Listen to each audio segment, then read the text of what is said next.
आप सभी लोगों का new education hub teach bye Kapil sir YouTube channel में आप सभी लोगों का स्वागत है।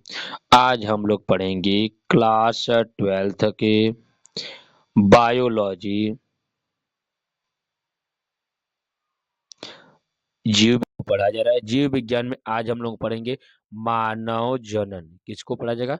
मानव जनन। मानव जनन के अंतर्गत आने वाले जितने भी फैक्ट है सभी को एक एक कर कर पढ़ेंगे। क्या? ह्यूमन रिप्रोडक्शन के ऊपर आपको इसके पहले के वीडियो में इसके ऊपर जितने भी इम्पोर्टेंट एमसीक्यू हैं सभी को आपको बताकर प्लेलिस्ट में अपलोड किया गया है। प्लेलिस्ट में जाकर आप लोग मानव जनन से संबंधित जितने भी इम्पोर्टेंट बहुविकल्पी क्वेश्चन या कह सकते हैं कि एमसीक्यू जो आपके बोर्ड एग्जाम के लिए तथा नीट के एग्जाम के लिए या सीयूटी एग्जाम के लिए जितने भी इम्पोर्टेंट चैप्टर वाइज एमसीक्यू बनते हैं सभी को कवर कराया गया है। आप लोग जाकर प्लेलिस्ट में देख लीजिएगा। आज हम लोग पढ़ेंगे मानव जनन से संबंधित जितने भी इम्पोर्टेंट फैक्ट हैं जो आपके एग्जाम पॉइंट ऑफ व्यू से मोस्ट इम्पोर्टेंट है। सभी को एक एक कर कर एकदम स्पष्ट रूप से समझते हैं। अब कहा जा रहा है इसमें देखिए कि मानव जनन क्या है। मानव जनन। अब देखिए मानव तो कहा जाता है कि मानव क्या है, एक प्रकार का जंतु है। क्या है? एक प्रकार का जीव है। अब जीव की कहा जाता है कि कौन सा जीव है जो अपने, अब देखिए जो मन मन जीव हो गया मनुष्य। अब आ गया बात क्या जीव की, तो जीव किसे कहेंगे? अब देखिए जीव तो हो गया जो सजीव होते हैं सभी को इसके पहले वाले वीडियो में क्लास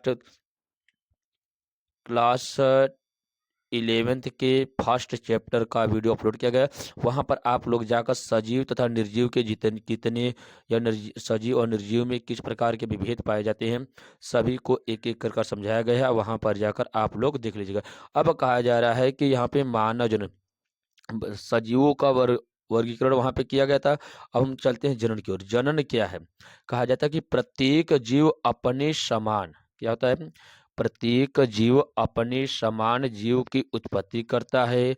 वही प्रक्रिया क्या होता है? जनन कहा जाता है। कहने का तात्पर्य यहाँ पर है कि जब जीव अपने समान संतति या अपने समान ही जीव का उत्पादन करता है, जीव की उत्पत्ति करता है, वही प्रक्रिया जनन कहा जाता है। अब कहा जाता है कि जो जनन के या जीवों में अपने समान जीव की उत्पत्ति करने की प्रक्रियाएं दो होती है। एक होता है अंडयुज, एक होता है जरायुज। अंडे से प्राप्त होने वाले जितने भी जीव होते हैं उसे अंडयुज कहा जाता है। अब जो गर्भ से या कहा जाता है कि स्तनधारियों से या गर्भाशय से प्राप्त होते हैं या जिसकी उत्पत्ति होती है वे जरायुज कहे जाते हैं। तो मनुष्य एक प्रकार का क्या है? जरायुज जंतु होता है। अब कहा जा रहा है कि मनुष्यों में निषेचन अंडे का भ्रूणी विकास कर गर्भाशय में ही होता है। कहा जाता है कि जो मनुष्य होता है मनुष्य में निषेचन की जो प्रक्रियाएं होती है वो भ्रूणी विकास या गर्भाशय में ही होता है तथा यह सुविकसित शिशु को जन्म देता है। कहा जाता है कि सुविकसित ऐसा शिशु जो पूर्ण रूप से विकसित नहीं होता था, कहा जाता है कि सुविकसित शिशु को जन्म देता है। जो ये मनुष्य होते हैं ये सदैव एक लिंगी होते हैं। कहा जाता है एक लिंगी और द्विलिंगी क्या होते हैं?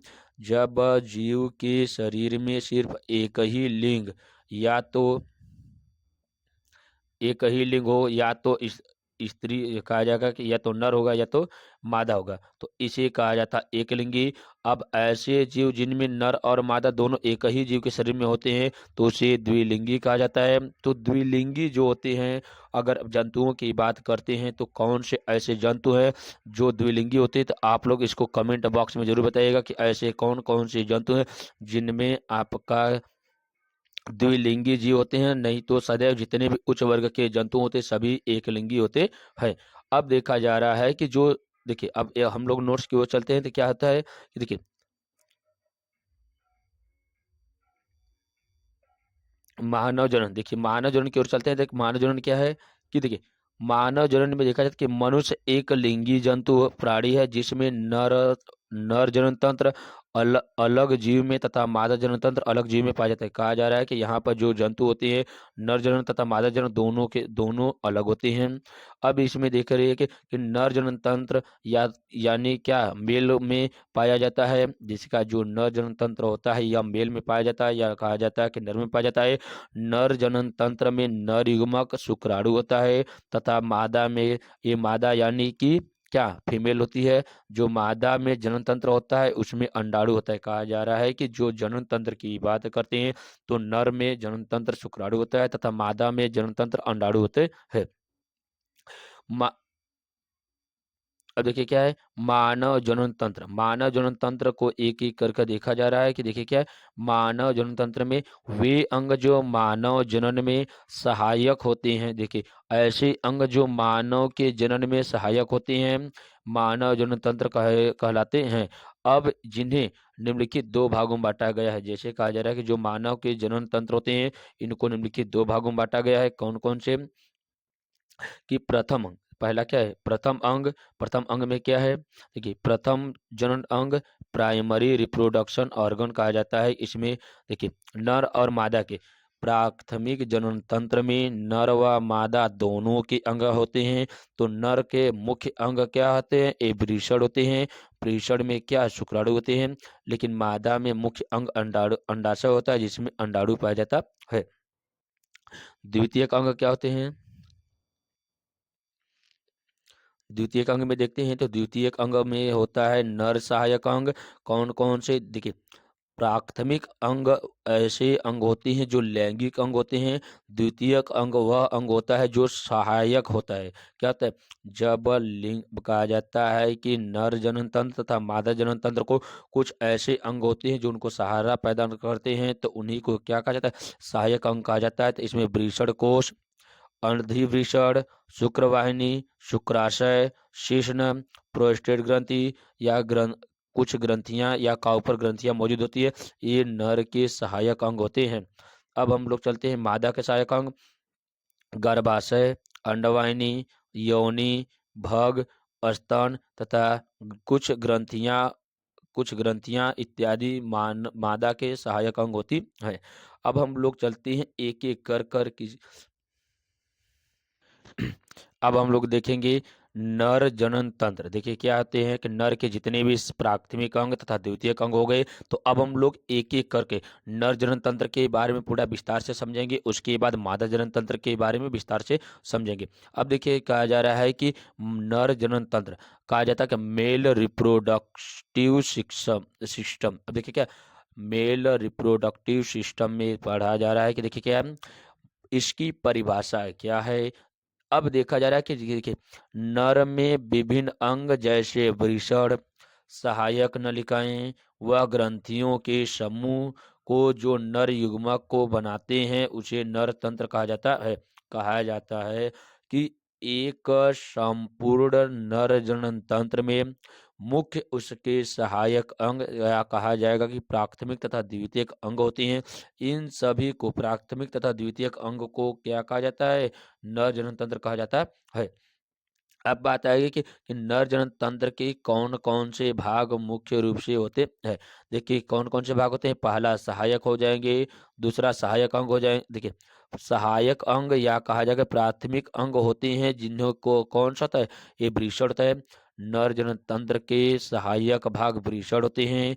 उसकी सहायक अंग कौन कौन से होते हैं, अधिवृषण, क्या शुक्रवाहक नलिकाएं, स्खलन नलिकाएं, वृषण कोश, शिश्न व शुक्राशय होता है। जो नर जनन तंत्र होते हैं उनके सहायक अंग कौन कौन से, अधिवृषण, शुक्रवाहक नलिका या शुक्रवाहिकी नलिकाएं, स्खलन नलिकाएं, वृषण वृषण कोश, शिश्न तथा शुक्राशय होते हैं। अब आगे देखा जाता है कि जो नर की सहायक ग्रंथि होती है कौन से होती है? प्रोस्टेट ग्रंथि, काउपर ग्रंथि, बल्बोयूरेथ्रल ग्रंथि, ये तीनों के तीनों क्या होते हैं? आपके सहायक ग्रंथियां होती है। देखा जा रहा है कि एक सिंपल सा शब्द में समझ रहे हैं कि जो मनुष्य होते हैं या नर जनन तंत्र होते हैं, नर जनन तंत्र में कुछ उसके सहायक तथा उसके प्राथमिक तथा द्वितीयक अंगों को मिलाकर नर जनन तंत्र का निर्माण करते हैं। नर जनन तंत्र के निम्न दो और तीन भाग होते हैं। एक सहायक अंग होते हैं जो उसमें प्रथम प्राथमिक अंग होते हैं। उसमें सबसे पहले देखा जाता है तो कौन सा होता है? नर में वृषण होता है। दूसरे में देखा जाता है कि जो सहायक अंग होते हैं उसमें अधिवृषण, शुक्रवाहक, स्खलन नलिकाएं, वृषण कोश, शिश्न व शुक्राशय होता है। उसके बाद देखा जाता है कि सहायक ग्रंथियां होती है कौन कौन सी? चार तीन ग्रंथियां होती है। प्रोस्टेट ग्रंथियां, काउपर ग्रंथियां तथा वल्वो यूरिथ्रल ग्रंथियां होती है। अब हम लोग देखते हैं कि नरजन तंत्र की रचना। नर जनन तंत्र की संरचना देखा जा रहा है तो इसमें देखिए क्या है कि नर जनन तंत्र की रचनाएं किस प्रकार से होती है। इसमें चित्र देखा जा रहा है कि इसमें आपको सबसे पहले देखा जा रहा है कि क्या इसमें मूत्राशय होता है। फिर उसके बाद कुछ शुक्राशय नलिकाएं होती हैं। शुक्राशय नलिकाएं के बाद क्या? अस्खलन नलिकाएं होती है। अस्खलन नलिकाएं के नीचे क्या होता है? प्रोस्टेट ग्रंथि होती है। प्रोस्टेट ग्रंथि के बाद क्या होता है? इसके नीचे काउपर ग्रंथियां होती हैं। काउपर ग्रंथियां ही देखिए क्या हो जाता है? ए शिश्न से लगी होती है। शिश्न के भागों को जोड़ने वाली काउपर ग्रंथियां होती है। ए शिश्न किससे जुड़े थे? मूत्राशय से जुड़ा रहता है। मूत्राशय की नली को क्या शुक्राशय नलिकाएं कहा जाता है। शुक्राशय नलिकाओं के नीचे स्खलन नलिकाएं होती है। स्खलन नलिकाओं के नीचे क्या? प्रोस्टेट ग्रंथि होती है। इस प्रकार से अब देखिए क्या है कि यहाँ से कौन देखिए ये जो नली होती है यहाँ से ये जो नली आ रही है आपको किसे? वृषण कोश से जोड़ रही है। वृषण कोश को जोड़ने वाली नली क्या है? शुक्रवाहक नलिकाएं होती है। अब कहा जाता है कि शुक्रवाह देखिए शुक्र यहाँ पर क्या है? वृषण कोश में क्या होते हैं? शुक्राणु होते हैं। तो शुक्राणु को जोड़ने वाली नली शुक्रवाहक नलिकाएं होती है। ये क्या होती? आकर आपके मूत्राशय से जुड़ी होती है। या कहा जा सकता है कि उसी के नीचे क्या शुक्राशय होती है? शुक्राशय से जुड़ी होती है। ये शुक्राशय नलिकाएं कि यहाँ पर आपके शिश्न से आकर जुड़ी होती है। अब देखा जाता है कि जो मूत्र मूत्र विसर्जन नलिकाएं होती है ये आपका शिश्न होता है। शिश्न के नीचे क्या होता है? वृषण कोश होता है। ये जो छोटा सा भाग होता है ये वृषण कोश होता है। वृषण कोश में ही क्या पाया जाता है? अधिवृषण होता है। वृषण कोशों की संख्या देखिए वृषण कोश पाया जाता है। उसके बाद एक जोड़ी क्या हो जाता है? इसकी संख्या एक जोड़ी होती है। एक जोड़ी संख्या में बात किया रहेंगे तो कितनी होती है? दो होती है। वृषण कोशों की संख्याएं दो होती है तथा एक जोड़ी वृषण वृषण होता है। एक जोड़ी अधिवृषण होता है तथा एक जोड़ी नर जनन वाहिकाएं या शुक्रवाहिकाएं होती है। उसके बाद क्या होता है? उसमें मूत्र मार्ग होता है। फिर शिश्न होता है। फिर उसकी कुछ सहायक ग्रंथियां होती है जो एक जोड़ी शुक्राशय नलिकाएं होती है तथा एक जोड़ी प्रोस्टेट ग्रंथि होती है। उसके साथ साथ एक जोड़ी वल्वो यूरिथ्रल ग्रंथि या तो कहा जाता है कि काउपर ग्रंथियां इसी में मौजूद होती है। इस प्रकार से हम लोग देखें कि किस प्रकार से क्या मनुष्य के नर जनन तंत्र की रचनाओं में कौन कौन सा मुख्य रूप से सहायक तथा प्राथमिक अंग होते हैं। अब हम लोग उसके देखा जाता है उसके शिश्न के भागों को देखा जाता है। देखिए देखिए ये क्या है? मूत्रवाहिनी हो जाएगा। मूत्रवाहिनी हो जा रही है। मूत्रवाहिनी के बाद क्या है? ये नली जो होती है ये क्या होती है? शुक्रवाहिनी होती है। देखिए मूत्रवाहिनी की बात क्या होती है? शुक्रवाहिनी होती है। शुक्रवाहिनी के नीचे देखिए ये क्या है? मूत्राशय होता है। मूत्राशय के बाद ये शुक्राशय होता है। शुक्रवाशय देखिए शुक्राशय को जोड़ने वाली ये जो नली होती है ये क्या होती है? शुक्रवाहक नलिकाएं होती है। ये किससे जुड़ी होती है? अधिवृषण से जुड़ी होती है। अधिवृषण क्या होता है? ये देखिए वृषण कोश देखिए अधिवृषण जो होता है ये वृषण के ऊपरी हिस्से पर एक छोटा सा क्या जाता है? थैलीनुमा संरचना में इकट्ठा रहता है। ये अधिवृषण होता है।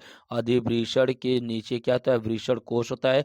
वृषण कोश जहाँ पर वृषणों को एक स्थान दिया जाता है उसे वृषण कोश कहा जाता है। उसी के नीचे देखिए ये जो नली होती है ये यहाँ पर आकर क्या मूत्राशय के नीचे तथा शिश्न के ऊपरी के मध्य वाले भाग में प्रोस्टेट ग्रंथि होती है।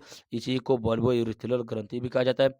अब इसको देखा जाता है, इसी के नीचे क्या हो जाता है, देखिए इन जो छोटी सी नली होती है ये मूत्र विसर्जक नलिकाएं होती है, जहां से मूत्र का विसर्जन किया जाता है। इस प्रकार से मानव के नर जनन तंत्र के संपूर्ण कौन कौन से पार्श्व दृश्य तथा और अधर दृश्य के बारे में हम लोग स्पष्ट रूप से समझे। अब इसको एक पॉइंट वाइज हम लोग यहाँ पर से समझते हैं। देखिए अब देखा जा रहा है कि मुख्य या प्राथमिक अंग कौन कौन से होते हैं।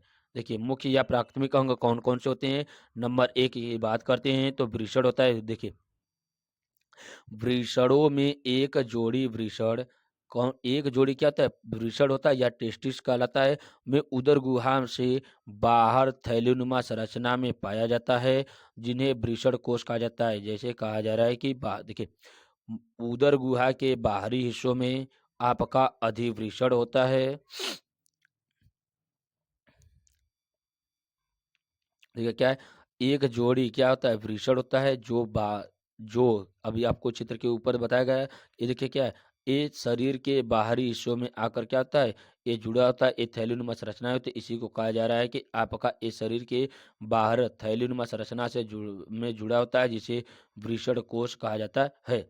अब अगला देखिए क्या है पॉइंट है कि वृषण वृषण एक अंडाकार अंडाकार 4 से 5 सेंटीमीटर लंबा, 2 से 3 सेंटीमीटर चौड़ा होता है। कहा जाता है कि जो वृषण होता है वो लगभग में अंडे अंडाकार होता है। अंडे की आकार के साथ साथ कैसा होता है, इसकी लंबाई 2 से 5 सेंटीमीटर तथा चौड़ाई इसकी 2 से 3 सेंटीमीटर चौड़ा होता है।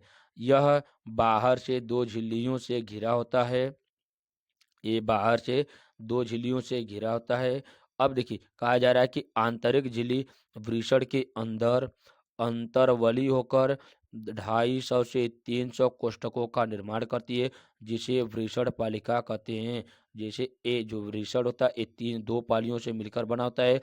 दो पालियों में कहा जाता है कि उसकी आंतरिक आंतरिक झिल्ली होती है, ये वृषण के अंदर अंतर्वली होकर 250 से 300 कोष्ठकों का निर्माण करती है, जिसे वृषण वृषण पालिका कहते हैं।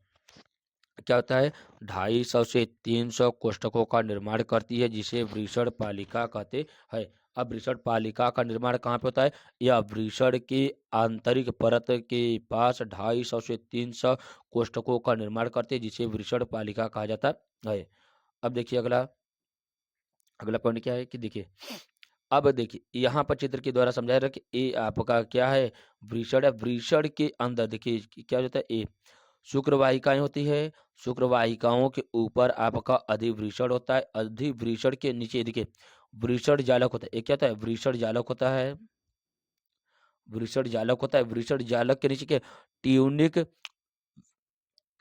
ट्यूनिक वेज इनेलिस है। क्या है, ट्यूनिका वेज इनेलिस होता है, जो आपके इसके बाहरी परतों को ढका रहता है। किसके, वृषण कोष के बाहरी परत को। अब देखिए क्या, ये शुक्र जनन नलिकाएं होती है। शुक्र जनन नलिकाएं देखिए ये आपकी जो नलिकाएं होती है एक क्या हो जाती है, झुंड के रूप में पाए जाते हैं। ये वृषण नलिकाएं हो गई। उसके ऊपरी हिस्सों में आप देख रहे हैं कि क्या है, यूनिया अल्ब्यूरिजियस है। अल्ब्यूजिरियस ये आपके वृषण कोष में मौजूद होता है। तो इसी के एक कोष्ठक की संरचना को वृषण कोष्ठक कहते हैं। इस प्रकार से आप लोगों को ये समझ में आ गया कि ये किस प्रकार से आपका एक वृषण के आंतरिक संरचना को ध्यान से देखा जाता है, तो कौन कौन से मुख्य रूप से भाग दिखाई देते हैं। आगे हम लोग चलते हैं कि देखिए इसमें क्या बताया जा रहा है कि शुक्र जनन नलिकाओं की आंतरिक संरचना। जो शुक्र जनन नलिकाएं होती है उसकी आंतरिक संरचना की बात करते हैं तो सबसे पहले कि वृषण के अंदर शुक्र जनन नलिकाएं होती है। इसके भीतर 3 प्रकार की कोशिकाएं उपस्थित होती है। कहा जा रहा है कि वृषण के अंदर शुक्र जनन नलिकाएं होती है। इसके भीतर 3 प्रकार की कोशिकाएं उपस्थित होती है। नंबर 1 है शुक्राणु जनन कोशिकाएं, दूसरा सर्टोली कोशिकाएं, तीसरा अंतराली कोशिकाएं होती है। अब देखिए कहा जा रहा है कि सर्टोलिक जर्म से या तो कहा जा रहा है कि सर्टोली कोशिकाएं होती है अब उसी के नीचे अंतराली कोशिकाएं या तो इसी को लीडिंग कोशिकाएं कहा जाता है। अब यहाँ पर इसकी संरचना को विस्तार से समझा जा रहा है। यहाँ पे देखिए, देखिए क्या यहाँ पर आपको तीन रूप से देखिए शुक्राणु मिल गए। शुक्राणु के नीचे आपका लीडिंग कोशिकाएं हो गई, सरटोली कोशिकाएं हो गई, उसी के नीचे आपका क्या दिखाई दे रहा है, शुक्राणु जनन कोशिकाएं दिखाई दे रही है। इस प्रकार से आपको मुख्य रूप से कौन कौन से लीडिंग कोशिकाएं, सरटोली कोशिकाएं तथा शुक्राणु जनन कोशिकाएं दिखाई दे रही है। ये सभी के सभी वृषण नलिका के आंतरिक भाग होती है। अब उसके बाद हम लोग चलते हैं शुक्राणु जनन नलिकाएं कौन कौन सी होती है, इसके बारे में विस्तार से समझते हैं। देखिए क्या है कि जो शुक्राणु जनन होते हैं, इनकी कोशिकाएं क्या होती है, यह नर जननी कोशिकाएं होती है, जो अधि क्या अर्धसूत्री विभाजन द्वारा शुक्राणु का निर्माण करती है। कहा जा रहा है कि जनन में जब कोशिकाओं के विभाजन की बात करते हैं तो वहां पर सदैव अर्धसूत्री विभाजन होता है, लेकिन अगर वही भाग अन्य भाग शरीर के भाग में बात किया जाता है कोशिका विभाजन की, तो वहां पर समसूत्री विभाजन होता है। इस प्रकार से कहा जाता है कि जो शुक्राणु होता है, इसका विभाजन कोशिका के अर्धसूत्री विभाजन द्वारा होता है, जहां पर शुक्राणु जनन कोशिकाओं में शुक्राणु का निर्माण होता है। सेकंड पॉइंट देखने हैं कि क्या इसमें बोला जा रहा है कि सरटोली कोशिकाएं, सरटोली कोशिकाएं क्या होती है, यह पिरामिड आकार की कोशिकाएं होती है जो बनते हुए नर युग्मक कोशिकाओं को पोषण प्रदान करता है। कहा जा रहा है कि शुक्राणु को पोषण प्रदान करने का कार्य किसका होता है, तो इस सरटोली की कोशिकाओं के द्वारा अपना पोषण प्राप्त करता है। तीसरा क्या है, लीडिंग कोशिकाएं या अंतराली कोशिकाएं होती है। अब इसमें देखिए कि क्या वृषण पाली में शुक्र जनन नलिकाओं के चारों ओर क्या होता है, वृषण पाली में शुक्र जनन नलिकाओं के चारों ओर अंतराली अवकाश होता है। कहा जा रहा है कि वृषण पाली के शुक्र जनन नलिकाओं के चारों ओर अंतराली अवकाश होता है। जैसे कहा जा रहा है कि अंतराली उसमें रिक्त स्थान होता है। इसमें कहीं कहीं छोटी छोटी रक्त वाहिनियां व लीडिंग कोशिकाएं होती है। इसे ही अंतराली कोशिका या लीडिंग कोशिका कहा जाता है। कहा जा रहा है कि यहाँ पर ध्यान से देखिए कि शुक्र जनन नलिका में छोटी छोटी रिक्त स्थान होते हैं, जहाँ पर लीडिंग कोशिकाएं वहां पर उस रिक्त स्थान में पाई जाती है। इसी को अंतराली कोशिका या लीडिंग कोशिकाएं कहा जाता है। यह टेस्टोस्टेरोन का स्रावन करती है। इनकी कुछ कोशिकाएं प्रतिरक्षात्मक भी होती है। कहा जा रहा है कि टेस्टोस्टेरोन का स्रावन किसके द्वारा किया जा रहा है या किस कोशिका के द्वारा किया जा रहा है, तो यह लीडिंग कोशिका के द्वारा किया जाता है। अब ये कहा जाता है कि इनकी कुछ कोशिकाएं प्रतिरक्षात्मक भी होती है। अब अगले पॉइंट देखें कि कुछ सहायक ग्रंथियां या सहायक अंग कौन कौन से होते हैं या जिसे द्वितीयक अंग भी कहते हैं। नर जनन तंत्र में सहायक अंग या द्वितीयक अंग कौन कौन से होते हैं, अब इसके ऊपर हम लोग विस्तार से समझते हैं। देखा जा रहा है कि वृषण कोश, वृषण जिस थैलीनुमा संरचना में उपस्थित होता है उसे वृषण कोश या उदर गुहा के बाहर इसलिए उपस्थित होता है जिससे वृषण का तापमान शरीर के तापमान से 2 से 3 डिग्री सेल्सियस कम हो जाता है। जैसे कहा जा रहा है कि अगर एक स्वस्थ मनुष्य के शरीर की तापमान की बात करते हैं तो सेल्सियस में 37 डिग्री सेल्सियस होता है, लेकिन फ़ारेनहाइट में 98.6 फ़ारेनहाइट होता है। तो कहा जाता है जो वृषण होता है इस मनुष्य के शरीर के तापमान से लगभग में 2 से 3 डिग्री सेल्सियस क्या होता है, शरीर के ताप से जो वृषण कोश होता है इसका तापमान कम होता है। कहने का तात्पर्य यहाँ पर होगा कि कितना, लगभग में 34 से 35 डिग्री सेल्सियस इसका तापमान होता है। कहा जा रहा है कि इस तापमान या कहा जाता है कि शरीर को बैलेंस करने के लिए या शरीर के ताप को बैलेंस करने का कार्य किसका होता है, तो ये वृषण कोश का होता है। अब हम लोग आगे आगे देखते हैं कि ये अधिवृषण, अधिवृषण क्या होता है। देखिए यहाँ पर ध्यान से देखिए, जो अधिवृषण होता है, जो अधिवृषण होता है वह वृषण के ऊपर एक थैली नुमा गुच्छों के रूप में पाया जाने वाला अंग होता है, जो ये कहा जाता है कि वृषण के आधे, देखिए अधिवृषण में क्या, वृषण के आधे हिस्से पर ये क्या होता है, उपस्थित होता है। अब इसको हम लोग पॉइंट वाइज देखते हैं तो क्या होता है, देखिए वृष देखिए शुक्रवाहिनी वृषण से निकलकर वृषण के पश्च सतह पर अधिवृषण में खुलती है। कहा जाता है कि जो शुक्रवाहिनी होती है या जो जो शुक्रवाहिकाएं होती हैं वो वृषण से निकलकर, कहाँ से, वृषण से निकलकर वृषण के पश्च सतह पर अधिवृषण में खुलता है। ये कहा जा रहा है कि ये पश्च हिस्से में, कहा जा रहा है वृषण के पश्च हिस्से में, पश्च हिस्सा कौन सा है, अधिवृषण होता है, अधिवृषण में जाकर खुलती है।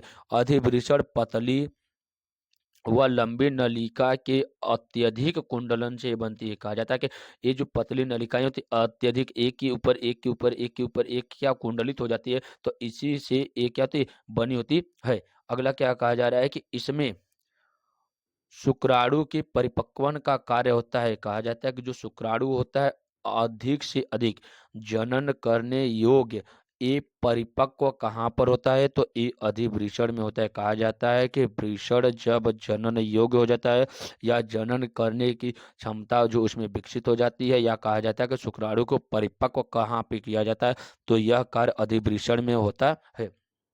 या अधिवृषण का कार्य क्या होता है, शुक्राणुओं को परिपक्व करना होता है। नेक्स्ट पॉइंट क्या है, शुक्रवाहक नलिकाएं क्या होती है, शुक्रवाहिनी नलिकाएं या शुक्रवाहिनी नलिकाएं होती है।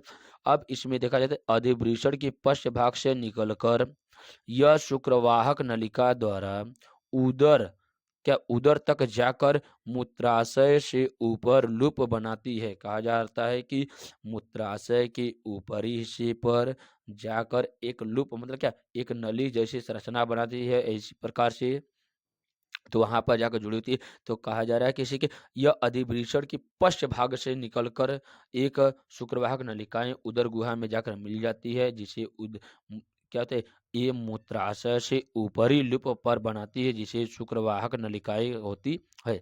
अगला पॉइंट कहा जा रहा है कि अस्खलन, क्या, अस्खलन नलिकाएं, अस्खलन नलिकाएं कौन सी होती है कि एक कहा जा रहा है कि उदर गुहा में शुक्राशय से निकली एक नलिका शुक्रवाहक में खुलती है, यह दोनों मिलकर एक अस्खलन नलिकाएं कहलाती है। क्या होती है, एक अस्खलन, मतलब कहा जा रहा है कि यहाँ पर एक शुक्राशय से निकली एक शुक्रवाहिनी नलिका होती है, जो दोनों जाकर एक नली से मिलती है, जिसे अस्खलन नलिका कहते हैं। अगला क्या है, शिश्न, यह बाह्य, यह बाह्य जननेंद्रियां होती है। देखिए जनन इंद्रिया, जैसे कहा जाता है जिस प्रकार से ज्ञान इंद्रियों के द्वारा हम लोग क्या होता है, ताप दाप आर्द्रता को महसूस कर सकते हैं, वही क्या होता है हमारे शरीर में क्या होता है, बाह्य क्या होती है, जननेंद्रियां होती है, जिसके द्वारा ये क्या होती है, ये इंद्रिय के द्वारा, मतलब क्या, शिश्न के द्वारा जनन का कार्य किया जाता है। इसीलिए कहा जाता है कि दूसरा कार्य होता है इसी के द्वारा मूत्र को शरीर से बाहर निकलना तथा वीर्य का स्खलन शिश्न के द्वारा किया जाता है।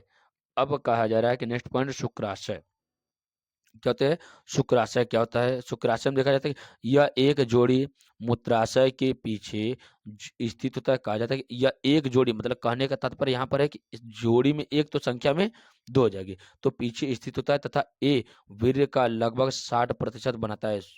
वीर्य का 60% भाग कौन बनाता है, आपका ए आ जाएगा आंसर, कौन, शुक्राशय बनाता है। इस प्रकार से हम लोग क्या, मनुष्य के नर जनन अंग के सहायक तथा प्राथमिक अंग के बारे में समझ लिए। अब हम लोग चलते हैं सहायक ग्रंथियों।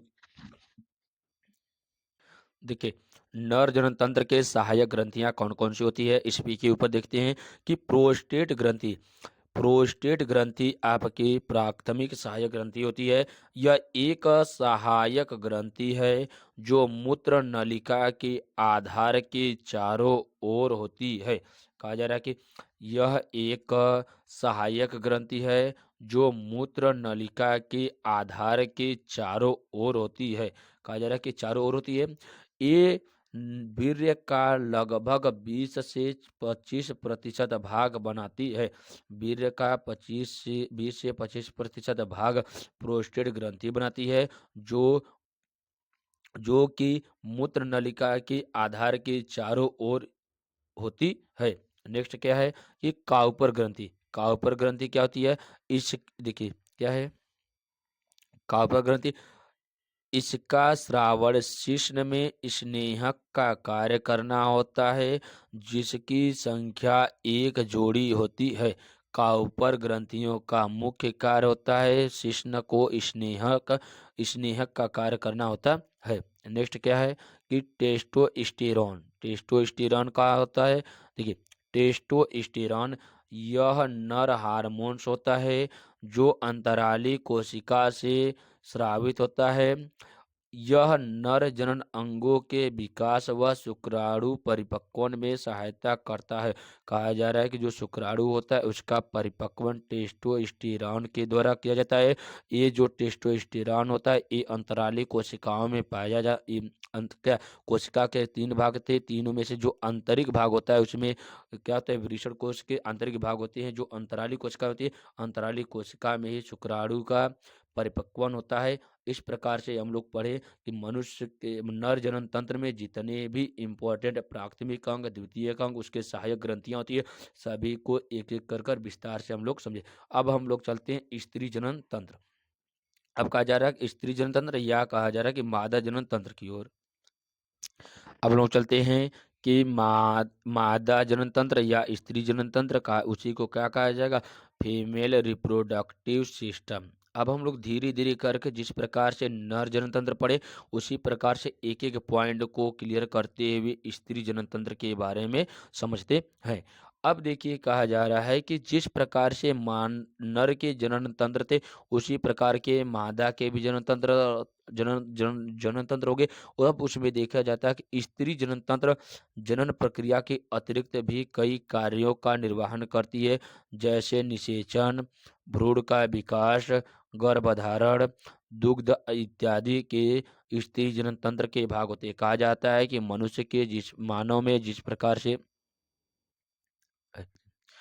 नर जनतंत्र के मुख्य रूप से प्राथमिक अंग तथा द्वितीयक अंग थे उसी प्रकार से मादा में भी पाया जाता है। लेकिन मादा में जो नर होते हैं उसकी तुलना में बहुत सारी अधिक कार्य करना पड़ता है। उसमें से नंबर 1 आ जाएगा निषेचन की जो प्रक्रिया होती है यह सदैव मादा के शरीर में होती है, नर के शरीर में नहीं होती, लेकिन नर की आवश्यकता के अनुसार ही निषेचन की क्रिया होती है।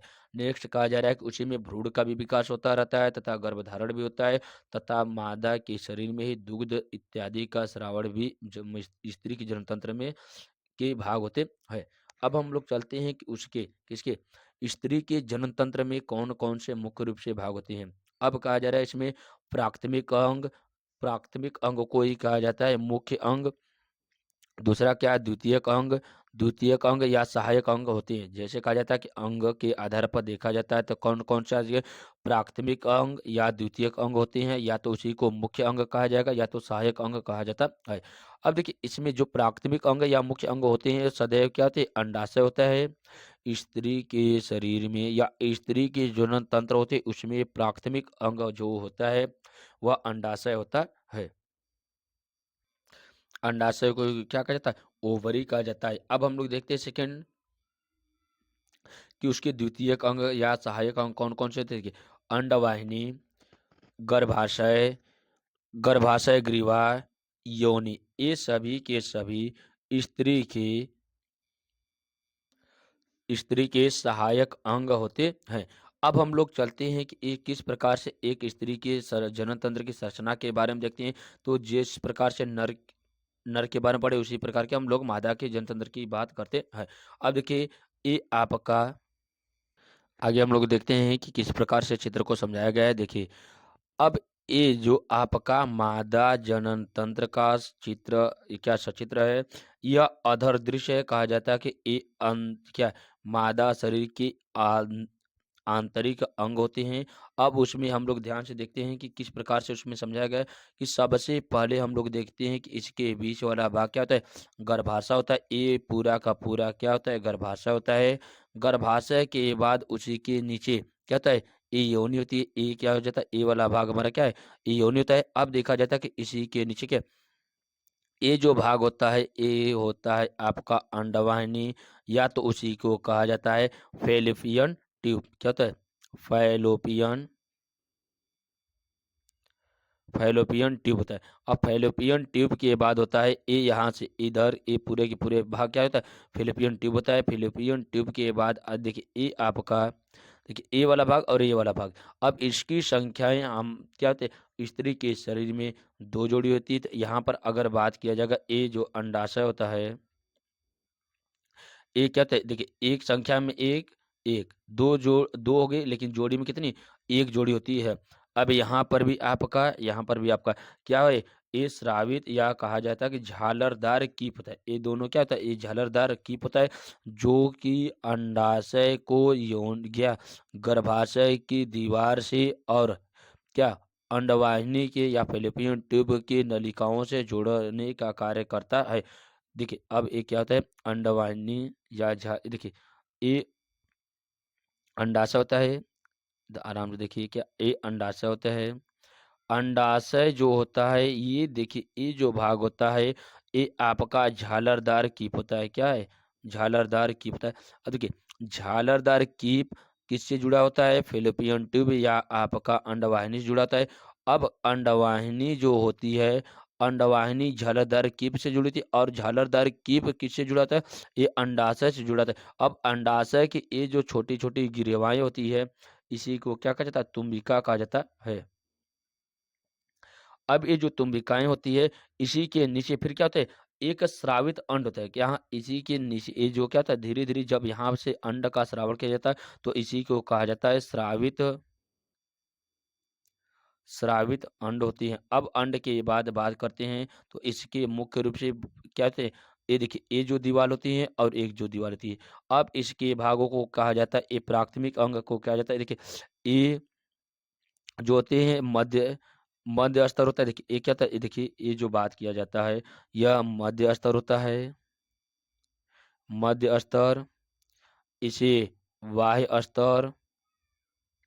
और ये जो भाग होता है, देखिए ये जो भाग होता है, इसी को क्या कहा जाता है, अंत स्तर कहा जाता है। कहा जाता है कि जो गर्भ की दीवार होती है, इसको तीन भागों में बांटा गया था, वाय स्तर, मध्य स्तर तथा अंत स्तर होती है। अब इसके नीचे क्या हो जाता है, ये योनि होती है। इस प्रकार से मादा जनन तंत्र के मुख्य रूप से जो अधर दृश्य होते हैं, उसके बारे में हम लोग समझे। अब इसको एक एक पॉइंट वाइज हम लोग यहाँ से समझते हैं। अब देखिए क्या होते हैं, प्राथमिक अंग या कहा जाएगा मुख्य अंग कौन से होते हैं, तो अंडाशय या ओवरी होती है मादा के शरीर में। अब यहाँ पर देखते हैं कि अंडाशय, यह मादा का प्राथमिक लैंगिक अंग होता है, जो मादा युग्मक या अंड का निर्माण व स्टीरॉयड हार्मोन्स का उत्पादन करती है।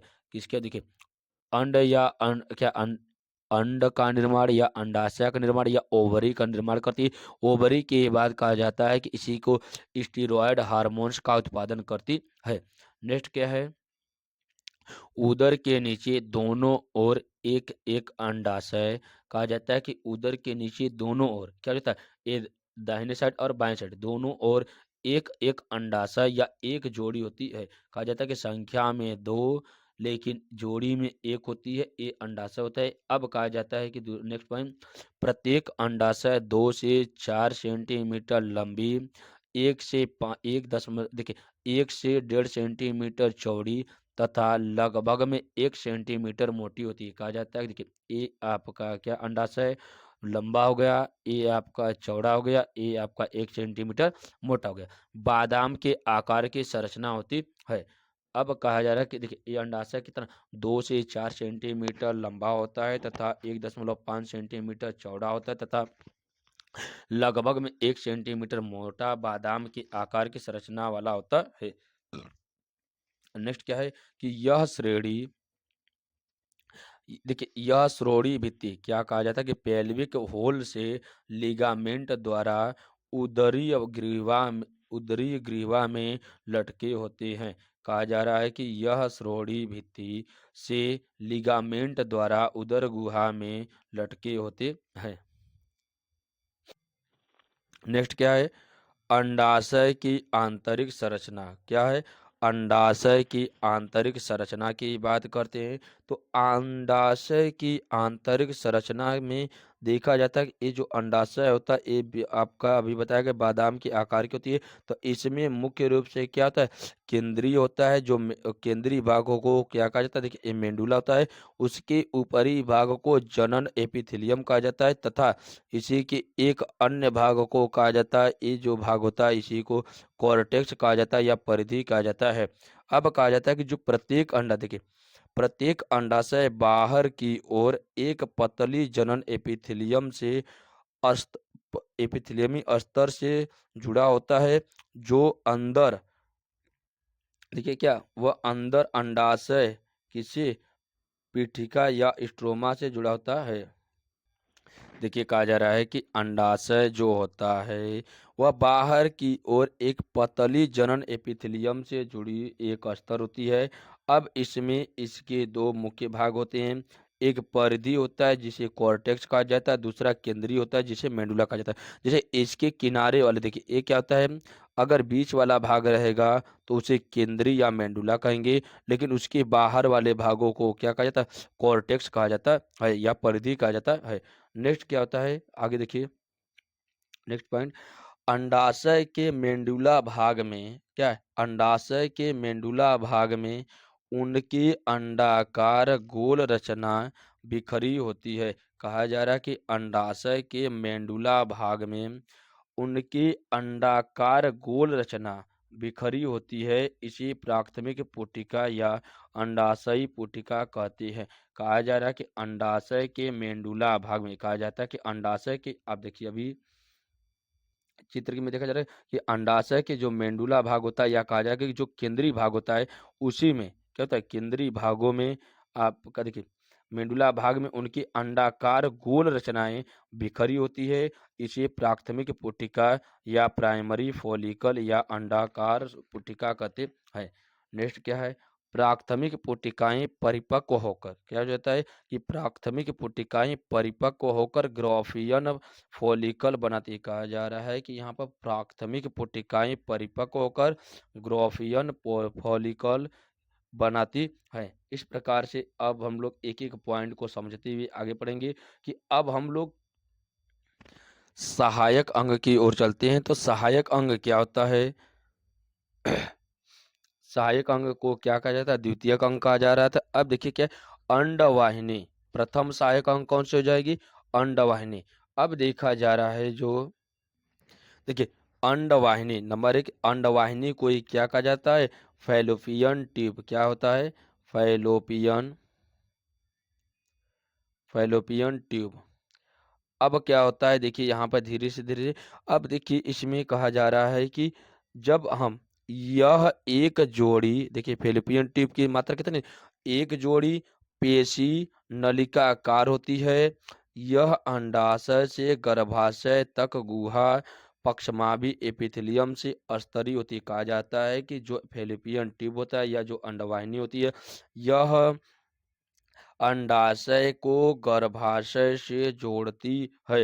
ये कहा जा रहा है एक ऐसी जोड़ी थी जो पेशी होती है तथा नलिकाकार होती है, जो यह अंडे के अंडाशय को गर्भाशय तक गुहा या कहा जाता है कि एपिथेलियम स्तर से जुड़ी होती है, या कहा जाता है कि अंडाशय को गर्भाशय को जोड़ता है कौन है, फैलोपियन ट्यूब। अब फैलोपियन ट्यूब में ही जो निषेचन किसका, ओवम तथा स्पर्म का जो मिलाव होता है या कहा जाता है कि जो निषेचन की प्रक्रिया होती है वो फैलोपियन ट्यूब में ही होती है या अंडवाहिनी में होती है। अंडवाहिनी का ही ऑपरेशन क्या होता है, क्या क्या जाता है कि स्त्रियों का जो आप क्या होता है बच्चेदानी का जो ऑपरेशन कराया जाता है उसमें फैलोपियन ट्यूब के नलिका को ही क्या कर दिया जाता है, काट कर। और देखिए क्या, ए पूरा का पूरा दृश्य क्या हो जाता है, ए आपका फैलोपियन ट्यूब या कहा जा सकता है कि इसी को अंडवाहिनी कहा जाता है। देखिए इस नली को काट कर ही क्या किया जाता है, स्त्रियों में बच्चेदानी का जो ऑपरेशन होता है इसी नली को काट कर कराया जाता है। क्योंकि यहाँ से देखिए इधर से इन दोनों हिस्सों को देखिए आपका दायां हिस्सा और बायां हिस्सा दोनों हिस्से को काट दिया जाता है, क्योंकि अंडाशय देखिए ये आपका अंडाशय है। अंडाशय जब बनता है तो ये फिलिपियन ट्यूब में आता है। यहाँ से जब निषेचन की क्रिया ये होती है या जनन की क्रिया होती है, तो यहाँ से जब स्पर्म आते हैं तो ये दोनों का मिलाप कहाँ पे किया जाता है? फिलिपियन ट्यूब में किया जाता है। तो फिलिपियन ट्यूब के नली को अगर काट दिया जाता है तो यहाँ से स्रावित अंडाशय आपका स्पर्म से नहीं जुड़ पाता, जिसके कारण वहां पर क्या किया जाता है? जनन की क्रिया संभव नहीं पाती। तो इसलिए कहा जाता है कि जो फिलिपियन ट्यूब होता है, फिलिपियन ट्यूब में ही निषेचन की प्रक्रियाएं होती है। यह एक ऐसा भाग होता है जो गर्भाशय को अंडाशय को जोड़ने का कार्य करता है। यह यह पेशी स्तर की नलिका होती है। अब हम लोग देखते हैं कि जो अंडवाहिनी होती है इसकी कितने भाग होते हैं? फिलिपियन ट्यूब के 3 भाग होते हैं। कौन कौन से? कीपक, तुम्बिका तथा संकीर्ण पथ होते हैं। अब हम लोग चलते हैं किधर की ओर, उसके नेक्स्ट भाग कौन से होते हैं? गर्भाशय की ओर। अब गर्भाशय क्या होता है? देखिए गर्भाशय क्या है। देखिए गर्भाशय मादा में केवल एक गर्भाशय पाया जाता है जिसमें बच्चे जिसको क्या कहा जाता है? बच्चेदानी कहा जाता है। यह 8 सेंटीमीटर लंबा खोखली पेशी होती है। इसमें रक्त की प्रचुर मात्रा में पूर्ति होती कहा जाता है। इसमें जो रक्त की प्रचुर मात्रा होती है उसी में पूर्ति होती है। यह भी ग्रेडी भित्ति से क्या लिगामेंट द्वारा जुड़ती कहा जाता है कि जो गर्भाशय होता है ये क्या होता है? इसमें यह देखिए 8 सेंटीमीटर लंबी खोखली पेशी होती है जिसमें रक्त की प्रचुर मात्रा में पूर्ति होती है। यह भी ये देखिए क्या श्रेणी भित्ति, देखिए श्रोणी भित्ति से लिगामेंट द्वारा जुड़ी होती है। कहा जाता है कि ये जो श्रोणी भित्ति होती है यही क्या होता है? लिगामेंट के द्वारा जुड़ा होता है। लिगामेंट क्या होता है? बोन से कहा जाता है कि अस्थि को अस्थि से जोड़ने वाला जो भाग होता है वो क्या कहलाता है? लिगामेंट होता है। तो वही कहा जाता है कि यह लिगामेंट जो होता है ये अत्यधिक लचीला होता है जिसके द्वारा आपका गर्भाशय क्या होता है? जुड़ा होता है श्रोणी भित्ति से। नेक्स्ट पॉइंट क्या है? इसकी ऊपरी भाग फैलोपियन नलिका में खुलता है।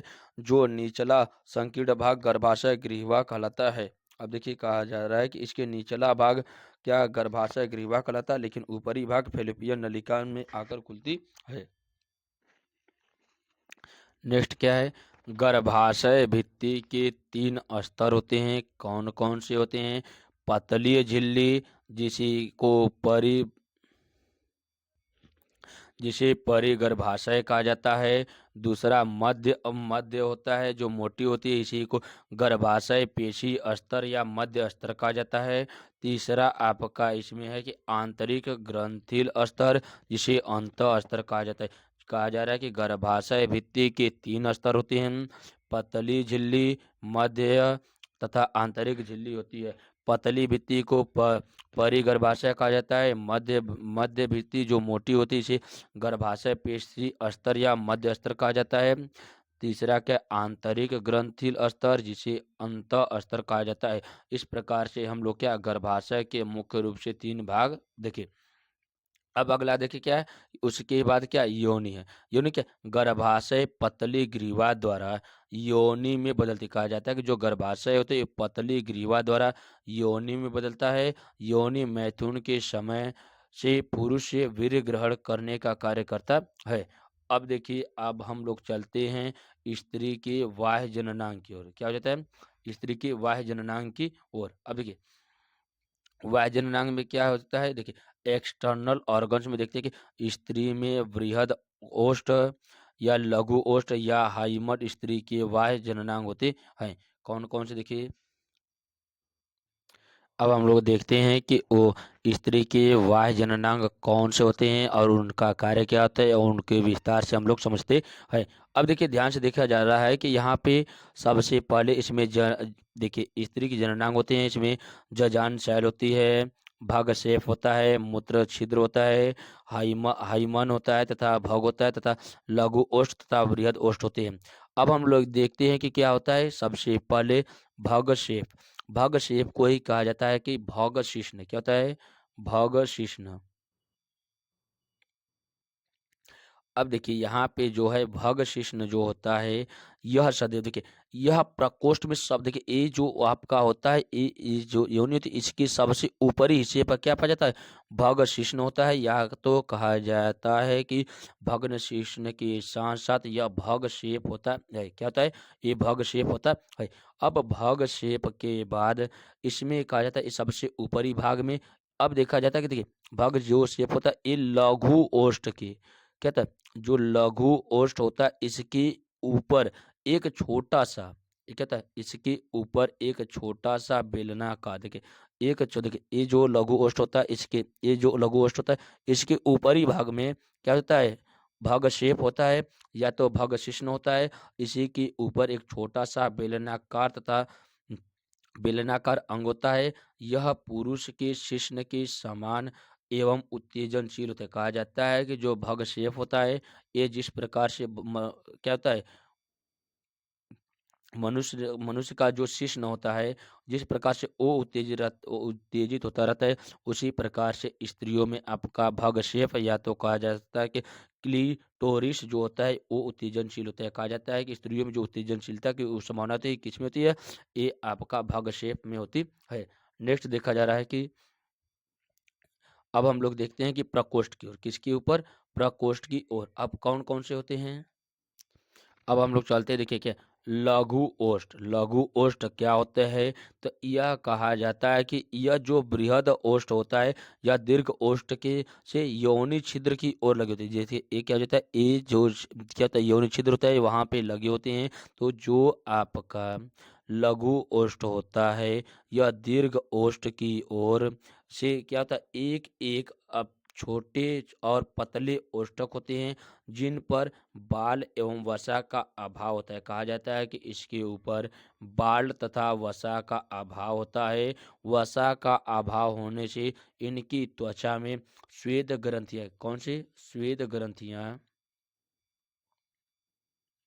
श्वेत ग्रंथियां बहुत ही कम, परंतु तैली ग्रंथियां, कहा जाता है कि तेल ग्रंथियां क्या हो जाती है, सबसे अधिक होती है। कहा जाता है कि श्वेत ग्रंथियों की मात्रा कम तथा तैली ग्रंथियों की मात्रा अधिक कहाँ पे होती है, ये सदैव स्त्री के लघु ओष्ठक में होता है। अब लघु ओष्ठ के बाद हम लोग चलते हैं बृहद ओष्ठ, या तो कह सकते हैं कि दीर्घ ओष्ठ। ये त्वचा के दोनों मोटे एवं क्या ख... अब हम लोग देखते हैं कि क्या होता है, देखिए बृहद कोष्ठक में देखा जा रहा है कि इसमें कहा जा रहा है कि ये त्वचा के दोनों मोटे एवं, देखिए क्या, दोनों मोटे एवं खड़े भंज होते हैं, जो जघन उत्थान से भग के नीचे की ओर इधर उधर फैले रहते हैं। इनकी त्वचा में बाल होते हैं। जैसे कहा जाता है कि जो देखिए लघु ओष्ठक में बाल नहीं होते, लेकिन बृहद ओष्ठक में बाल होते हैं। ये कहा जाता है इसमें बाल होते हैं। अब बाल होने के साथ साथ कहा जा रहा है कि इसके देखिए, जबकि इसमें त्वचा में, इसकी त्वचा में क्या होता है, देखिए इस लघु अष्टक में वसा तथा तेल तथा श्वेत ग्रंथियों की मात्रा कम थी, लेकिन यहाँ पर इन तीनों की, किसकी, वसा की, वसा के साथ साथ तेल की, वसा तेल तथा श्वेत ग्रंथियों की मात्रा प्रचुर मात्रा में होती है। ये पुरुषों के वृषण कोश से समजात दर्शाते। कहा जाता है कि जिस प्रकार से मनुष्य क्या होता है, नर जनतंत्र में वृषण कोश होता है, उसी प्रकार से मादा जनतंत्र में बृहद ओष्ठक होते हैं। अब हम लोग चलते हैं जनान शैली, या तो कहा जाता है उसी को जघन शैल होता है। क्या होता है, जघन, देखिए क्या, जघन शैल,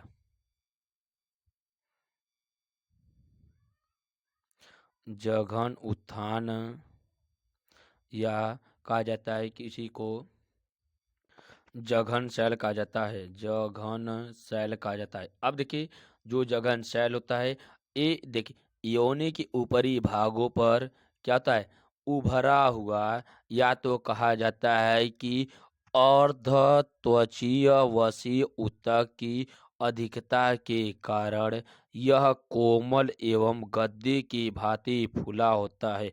जो जघन शैल होता है, यह स्त्री का वह भाग होता है जो अधस्त्वची होता है तथा यह वसा की ऊतक की अधिकता के कारण कोमल एवं गद्दे की भांति फूला होता है, जिसमें यौनारंभ पर जैसे कहा जाता है कि जब यौनारंभ की क्रिया के समय या यौनारंभ के समय इसमें रोम युक्त बाल उत्पन्न हो जाते हैं, जिन इन रोमों को जघन रोम कहा जाता है या कहा जाएगा कि प्यूबिक हेयर कहा जाता है। ये जो एक होते हैं ये यौनारंभ के समय इस पे बाल उत्पन्न होना या बाल उग जाते हैं, जिसके द्वारा कहा जाता है कि ये क्या होता है, यौनारंभ की शुरुआत हो गई, यौवनारंभ की शुरुआत होती है। इस प्रकार से आगे देखें क्या है, हाइमन। हाइमन क्या होता है, ये योनि के छिद्र में पाए जाने वाला एक छोटा सा भाग होता है जो लघु ओष्ठक के पास होता है, जिसे हाइमन कहा जाता है तथा इसी के एक निचला हिस्सा क्या होता है, वल्वा या भग होता है। अब हम लोग चलते हैं क्या होते इसके ऊपर किसके, अभी हम लोग नर जनन तंत्र तथा मादा जनन तंत्र को विस्तार से समझे। अब हम लोग चलते हैं मादा की क्या होते हैं, देखिए मादा की स्तन ग्रंथि की ओर। अब कहा जा रहा है कि स्तन ग्रंथि क्या होती है, देखिए स्तन ग्रंथि या मेमोरी ग्लैंड। मेमोरी ग्लैंड में देखा जाता है कि इसके कौन कौन से मुख्य भाग होते हैं। अब इसको देखते हैं। देखिए कहा जा रहा है कि ये जो स्तन ग्रंथि होती है, स्तन ग्रंथियों के द्वारा ही स्तनों में क्या था, दुग्ध का स्रावण किया जाता है। दुग्ध का स्राव देखिए कहा जा रहा है कि इसमें सबसे पहले ये वसा होती है। वसा के कारण ये अधिक से अधिक क्या होते हैं, सूजे होते हैं या फूले होते हैं। अब कहा जा रहा है कि देखिए इसमें ग्रंथिल ऊतक होते हैं। ग्रंथिल ऊतकों क्या होते हैं, ये कोशिकाओं के जाल को ढके रहता है। उसके बाद इसमें स्तन नलिकाएं होती है। स्तन नलिकाओं के द्वारा ही क्या किया जाता है, दुग्ध वाहिकाएं जुड़ी होती है। और दुग्ध वाहिकाओं को कहा जाता है कि कोशिकाओं से दुग्ध का स्रावण किसके द्वारा किया जाता है, स्तन नलिकाओं के द्वारा किया जाता है। अब इसी के छोटे से भागों को क्या कहा जाता है, एम्पुला या तुम्बिका कहा जाता है, जिसके द्वारा आपका दुग्ध का स्रावण क्या होता है, शिशु के लिए किया जाता है। तो अब इस प्रकार से कहा जाता है कि ये जो स्तन ग्रंथि होती है, ये सभी के सभी किस प्रकार से कार्य करती है, देखिए स्तन ग्रंथि सभी मादा स्तनधारियों का अभिलक्षण होती हैं।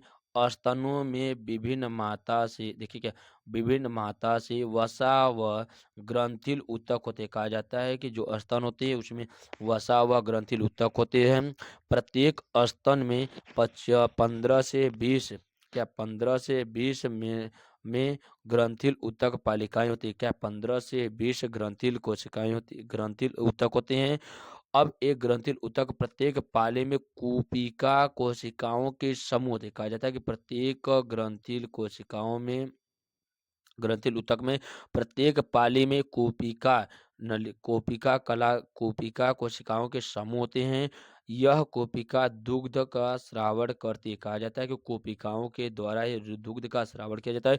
अब जो कोपिकाएं होती है तुम्बिका के द्वारा ये क्या किया जाता है, शरीर के से या कहा जाता है कि दुग्ध वाहिनी के द्वारा शरीर से बाहर कर दिया जाता है।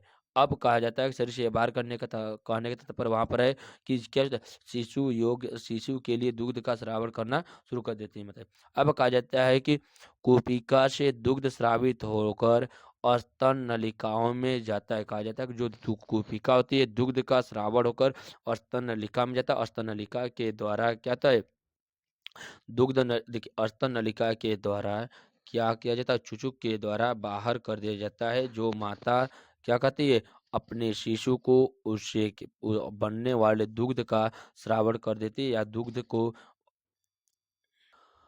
को स्रावित करती है। अब कहा जाता है कि जो नर होते हैं इसमें भी कुछ मात्रा में इसके गुण पाए जाते हैं, लेकिन वहां पर जो नर होते हैं उसमें दुग्ध ग्रंथियां सक्रिय नहीं हो पाते, जिसके कारण ऐसे गुण उसमें नहीं पाए जाते। अब हम लोग चलते हैं युग्मक जनन की ओर। अब हम लोग पढ़ेंगे युग्मक जनन क्या होते हैं। अब युग्मक जनन में देखा जाता है कि विस्तार से देखिए क्या है कि जननीय एपिथेलियम की कोशिकाओं द्वारा क्या है? जननिक एपिथेलियम की कोशिकाओं द्वारा युग्मक निर्माण की प्रक्रिया को युग्मक जनन कहते हैं। कहा जा रहा है कि क्या एपिथेलियम जननी एपिथेलियम की कोशिका उधर का एपिथेलियम होता का उसके बाहरी परत को एपिथेलियम कहा जाता है। इसलिए कहता है जननी कोशिकाओं के ऊपरी परत या बाहरी परत को एपिथेलियम ऊतक कहा जाता है। एपिथेलियम की कोशिकाओं द्वारा युग्मक निर्माण की प्रक्रिया युग्मनज कहलाता है। कहा जा रहा है कि कोशिकाओं द्वारा युग्मक निर्माण की प्रक्रिया कहा जाता है कि जब युग्मक कौन कौन से थे, एक नर युग्मक तथा दूसरा मादा युग्मक। अब नर युग्मक और मादा युग्मक, नर युग्मक कौन से, शुक्राणु, और मादा युग्मक अंडाणु। अब इन दोनों को मिलाया जाता है तो इसी जो प्राप्त होने वाला नया जो भ्रूण होता है वो क्या होता है, युग्मक जनन कहलाता है। इसी को कहा जा रहा है कि जब नर में युग्मकों के निर्माण की प्रक्रिया को शुक्र जनन कहा जाता है, लेकिन मादा में युग्मकों का निर्माण को अंड जनन कहा जाता है। कहा जाता है कि नर में जो शुक्राणु का निर्माण किया जाता है उस शुक्र जनन के द्वारा किया जाता है, जो मादा में होता है अंड जनन के द्वारा किया जाता है। अब देखिए क्या है शुक्र जनन। अब देखिए शुक्र जनन क्या होता है या स्पर्मेटोजेनेसिस क्या होता है। देखिए वृषण में इस वृषण में स्थित द्विगुणित जननी एपिथेलियम कोशिकाएं जिन्हें स्पर्मेटोगोनिया कहते कहा जाता है कि वृषण में स्थित द्विगुणित जननी को द्विगुणित मतलब क्या है, यहाँ पे जो द्विगुणित होती है एट्रोजन में होती है, इसको दो भागों में हम लोग बांट सकते हैं। इसी को क्या कहा जाता है, द्विगुणन की क्रिया कहा जाता है। अब देखिए जो द्विगुणित जननी एपिथेलियम कोशिकाएं होती है इसे स्पर्मेटोगोनिया के कहते हैं। ये अर्धसूत्री विभाजन द्वारा द्विगुणित कार्यशील शुक्राणुओं का निर्माण शुक्र जनन कहलाता है। कहा जाता है कि अर्धसूत्री विभाजन के द्वारा द्विगुणित को कार्यशील शुक्राणुओं का निर्माण शुक्र जनन कहलाता है। यह प्रक्रिया शुक्र जनन नलिका में होता है। जो शुक्र जनन नलिकाएं होती है, शुक्राणुओं का निर्माण होता है, वह शुक्र जनन नलिका में होता है। अब कहा जा रहा है कि इस प्रक्रिया को दो भागों में बांटा गया है, शुक्राणु प्रसू या स्पर्मेटो। अब देखिए क्या है अगला, शुक्राणु प्रसूत या स्पर्मेटिड्स कहा जाता है का निर्माण किया जाता है। यह दो भागों में पाया जा रहा था। अगला देखिए क्या है, स्पर्मेटिड्स का शुक्राणुओं में रूपांतरण अर्थात शुक्राणु जनन या स्पर्मेटोजेनेसिस कहा जाता है। कहा जा रहा है कि यह दो भागों में बांटा गया था। देखिए क्या शुक्र जनन दो भागों में बांटा गया था, यहाँ पर ध्यान से देखिए। कहा जा रहा था कि पहला था शुक्राणु प्रसूत या स्पर्मेटोटिड्स कहा जाता है, दूसरा स्पर्मेटिड्स या शुक्राणुओं का रूपांतरण या अर्थात शुक्राणु जनन कहा जाता है। नेक्स्ट क्या है, कहा जा रहा है कि जो शुक्राणु होता है ये देखिए शुक्राणु प्रसूत या स्पर्मेटिड्स का निर्माण किस प्रकार से किया जाता है, तो यह प्रक्रिया जनन काल में प्रारंभ होती है। इसे निम्न प्रावस्था में बांटा गया है। कहा जाता है कि जो शुक्राणु प्रसूत या स्पर्मेटिड्स का निर्माण होता है यह जनन प्रक्रिया के काल में प्रारंभ होता है, जो निम्न वर्गों में बांटा गया है। नंबर एक क्या है, गुणन प्रावस्था, या कहा जा सकता है कि मल्टीप्लिकेशन फेज होता है। जब जननिक एपिथेलियम की कुछ कोशिकाएं जब जननी एपिथेलियम की कुछ कोशिकाएं आकार में बड़ी होकर क्या होती है, आकार में बड़ी होकर अन्य कोशिकाओं से भिन्नता प्रकट करती है, इन्हें प्राथमिक जनन कोशिका कहते हैं। इसमें कई बार समसूत्री विभाजन होता है जिसके फलस्वरूप स्पर्मेटोजेनेसिस या शुक्राणु जनन कोशिकाओं का निर्माण होता है।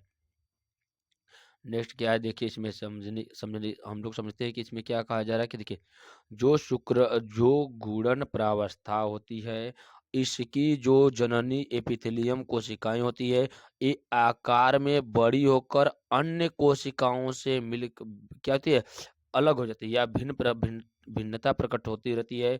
अब कहा जाता है कि इन्हें प्राथमिक जनन कोशिका कहते हैं। इसमें कई बार समसूत्री विभाजन होता है। देखिए कहा जाता है कि जनन को छोड़कर बाकी शरीर में कहीं पर भी विभाजन की क्रिया होती है, वहां पर सदैव समसूत्री विभाजन होता है, जिसके फलस्वरूप शुक्राणु जनन का निर्माण होता है। नेक्स्ट क्या है, वृद्धि प्रावस्था या तो ग्रोथ फेज होता है।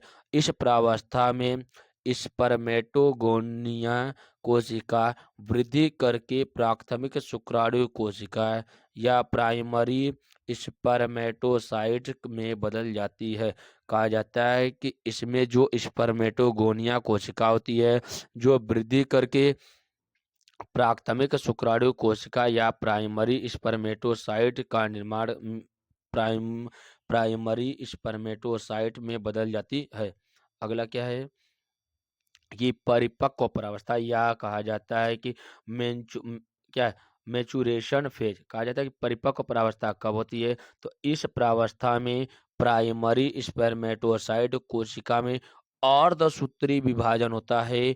अर्धसूत्री विभाजन के पहले चरण में प्राइमरी स्पर्मेटोसाइट से दो गुणित, कहा जाता है कि प्राइमरी स्पर्मेटोसाइट से दो गुणित मतलब दो गुणित मतलब क्या, यहाँ पर द्विगुणित की बात किया जा रहा है, तो इसमें एन प्रावस्था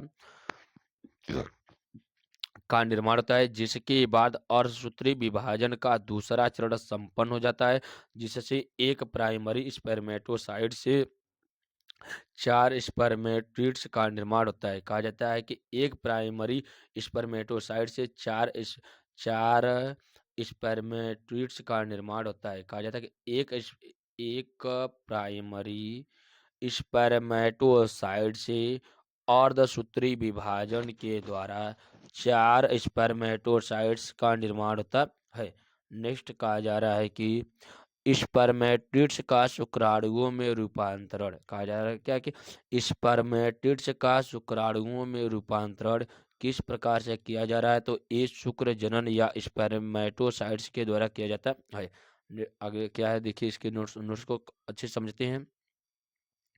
कहा जा रहा है कि स्पर्मेटिड्स का शुक्राणुओं में रूपांतरण क्या करता है कि देखिए यह अचल होती है। अचल का मतलब क्या, जिस कहते हैं ज्यादा ऐसे अंग जिनको गति करने के लिए किसी भी प्रकार के उसमें सिलिया या फ्लेजला नहीं पाए जाते हैं, या उसमें गमन करने के लिए वो क्या होते हैं, उसमें कोई भी पाद नहीं होते हैं, वो सभी के सभी अचल कहे जाते हैं। और जिनमें पाद या सिलिया या कहा जाता है कि फ्लेजला पाए जाते हैं, वह एक स्थान से दूसरे स्थान तक उनके द्वारा क्या कहते हैं, अपना स्थान परिवर्तित कर सकते हैं, उसे चल कहा जाता है। तो ये सभी के सभी अचल होते हैं।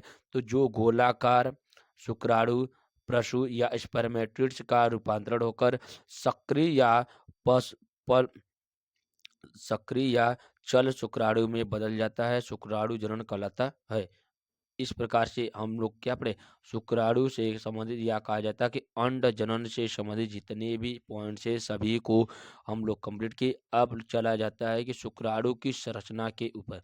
देखिए शुक्राणु की संरचना किस प्रकार से संपन्न होती है, यहाँ पर ध्यान दिया जा रहा है कि देखिए शुक्राणु की संरचना के ऊपर देखा जाता है कि शुक्राणु को मुख्य रूप से कितने भागों में बांटा गया था, चार। कौन कौन से हैं, शीर्ष है,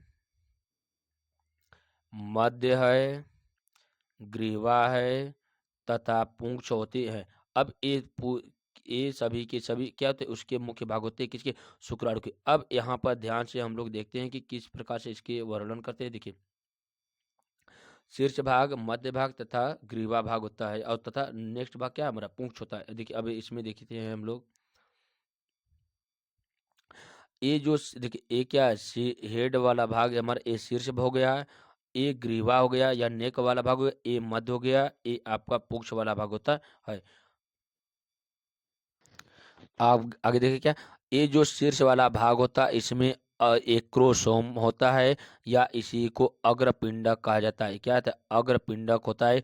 अग्रपिंडक ही सबसे पहले ये क्या था, ये जो शुक्राणु होता है ये अंडाणु से जब निषेचन की क्रिया करता है, तो अग्रपिंडक ही सबसे पहले जाकर अंडाणु से क्या करता है, निषेचन की क्रिया या उसकी लेयर को, क्या अंडाणु की इस प्राथमिक लेयर को कौन नष्ट करता है, एक्रोसोम करता है या तो अग्रपिंडक करता है। इसमें कौन से एंजाइम पाया जाता है, हाइलू जो एक्रोसोम होता है या आप कह सकते हैं कि अग्रपिंडक होता है।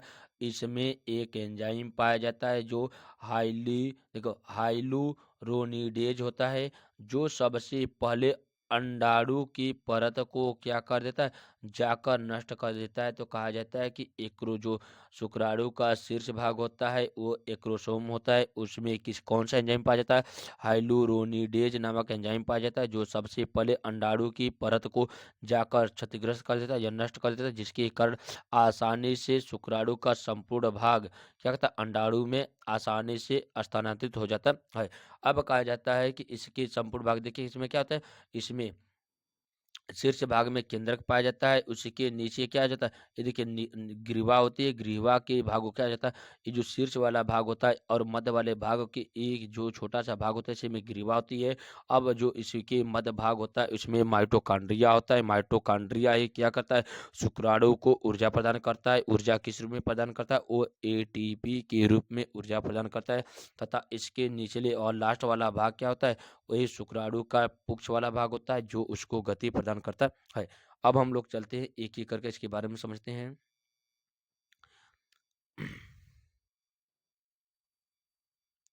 देखिए, प्रत्येक शुक्राणु पतले व लंबे होते हैं। कहा जाता है कि प्रत्येक शुक्राणु पतले व लंबे होते हैं। ये लगभग में 60, देखिए 60 मिली माइक्रोन के बराबर लंबा होता है। कहा जाता है कि इसकी लंबाई होती है जो 60 माइक्रोन मीटर तक होता है।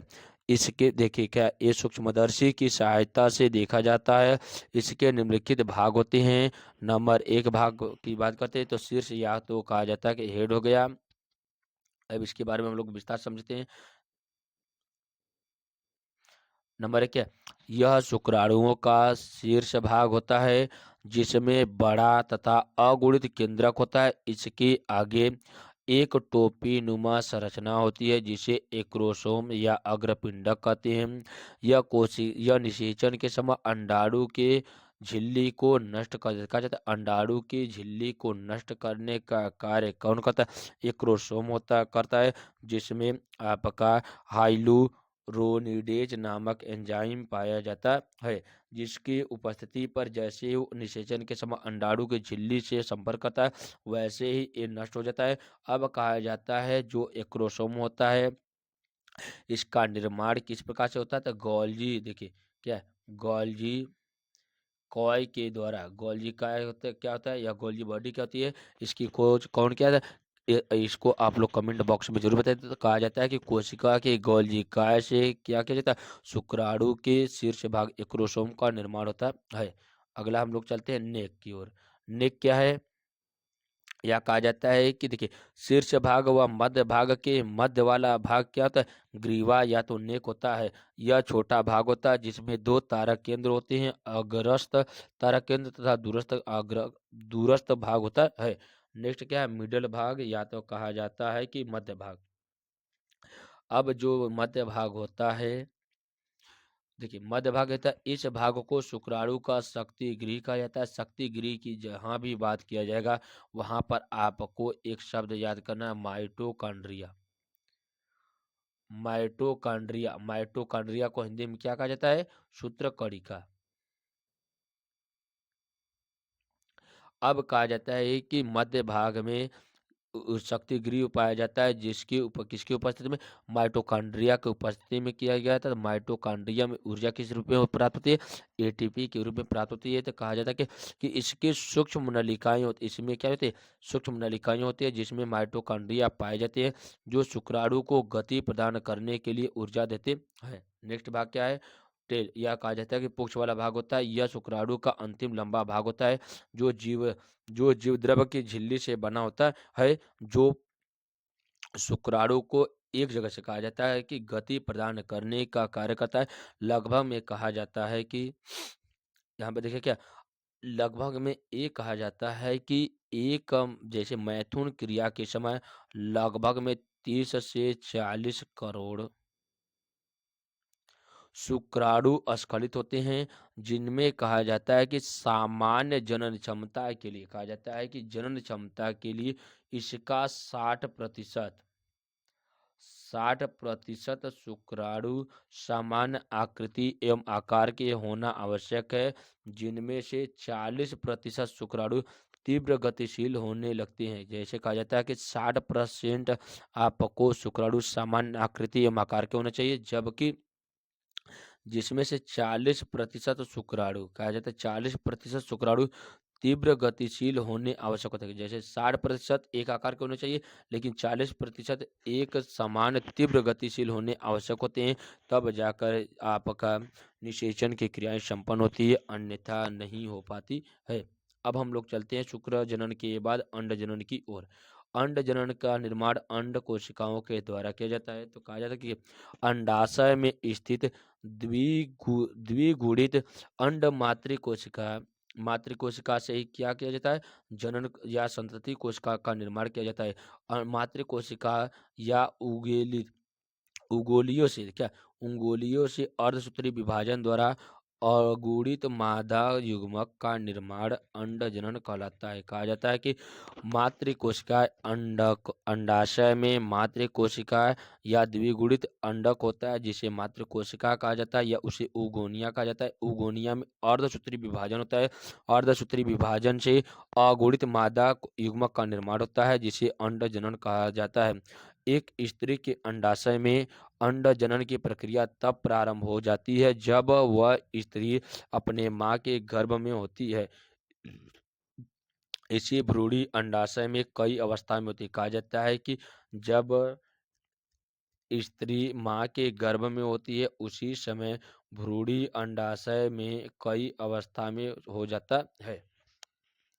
नेक्स्ट क्या है, कहा जाता है कि इसमें सबसे पहले कौन कौन से मुख्य अवस्था होती है। गुड़न अवस्था, गुड़न प्रावस्था या अवस्था होती है, तो सब उसको कहा जाता है कि मल्टीपल फेज में। इस अवस्था में अंडाशय की अंडाशय की जननी एपिथेलियम की कोशिकाएं अंडाकार के आकार एवं आकृति में बड़े होते हैं। ये क्या होता है, दोनों के दोनों आकार और आकृति में बड़े होते हैं, जिसमें कई बार समसूत्री विभाजन होता है। कहा जाता है कि इसमें क्या होता है, समसूत्री विभाजन होता है, जिसमें उगोनिया या अंड जननी कहते हैं। कहा जाता है कि इसमें समसूत्री विभाजन होने की क्रिया को ही उगोनिया या अंड जनन कहते हैं। शिशु जन्म के समय पुटिकाओं की संख्या लगभग में 20 लाख होती है। इसमें से लगभग में 400 से 450 प्राथमिक उस साइट में विकसित हो जाते हैं। कहा जाता है कि देखिए उसमें 400 से 450 प्राथमिक उस साइट में विकसित हो जाते हैं, जबकि 20 से 40 लाख होती हैं। नेक्स्ट क्या है आपका, नेक्स्ट देखिए क्या, वृद्धि प्रावस्था या कहा जाता है कि ग्रोथ फेज। जिस प्रकार से नर जनन तंत्र में था उसी प्रकार के यह कहा जाता है कि शुक्र जनन में था, उसी प्रकार से आपका अंड जनन में प्रक्रियाएं होती है।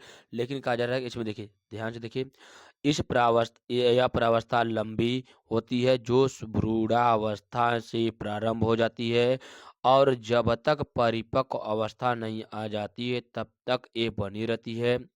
इस प्रावस्था में उंगलियों की कोशिकाएं पोषक तत्वों को ग्रहण करके आकार में बड़ी हो जाती है।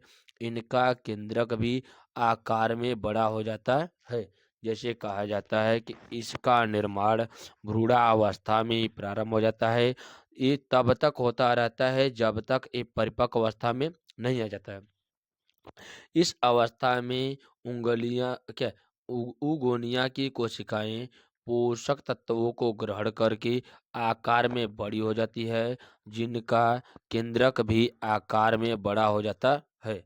नेक्स्ट क्या है, परिपक्वन अवस्था। क्या है, परिपक्वन अवस्था में अगर हम लोग ध्यान देते हैं तो कहा जा रहा है कि वृद्धि अवस्था के बाद बनी कोशिकाओं को प्राथमिक oocyte कहते हैं। कहा जा रहा है कि वृद्धि अवस्था के बाद बनी प्राथमिक oocyte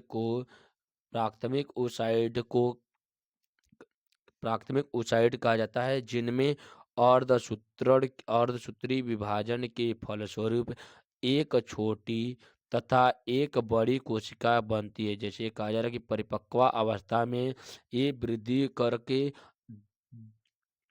प्राथमिक ओसाइट बन कहलाता है, जो अर्धसूत्री विभाजन से एक छोटी तथा एक बड़ी कोशिका बनाती है। छोटी कोशिका केंद्रक तथा बड़ी कोशिका को द्वितीयक ओसाइट कहते हैं। जैसे कहा जा रहा है कि प्राथमिक या छोटी कोशिका को केंद्रक तथा बड़ी कोशिका को द्वितीयक ओसाइट कहते हैं। इन कोशिकाओं में अर्धसूत्रण विभाजन के फलस्वरूप एक बड़ी अंड कोशिका बनती है तथा 3 ध्रुवीय केंद्रक बनते हैं, जो प्रायः नष्ट हो जाते हैं। अर्धसूत्री अर्धसूत्री फर्स्ट के समय अंडोत्सर्ग के समय होता है। कहा जाता है कि अर्धसूत्रण जो होता है यह अंडोत्सर्ग के समय होता है, जबकि अर्धसूत्रण में निषेचन के समय होता है। कहा जा रहा है कि जो पहला अर्धसूत्री विभाजन होता है यह अंडोत्सर्ग के समय होता है, जबकि अर्धसूत्रण जो दूसरा होता है वह निषेचन के समय होता है। अब इस प्रकार से आगे देखते हैं कि अंडाणु की संरचना के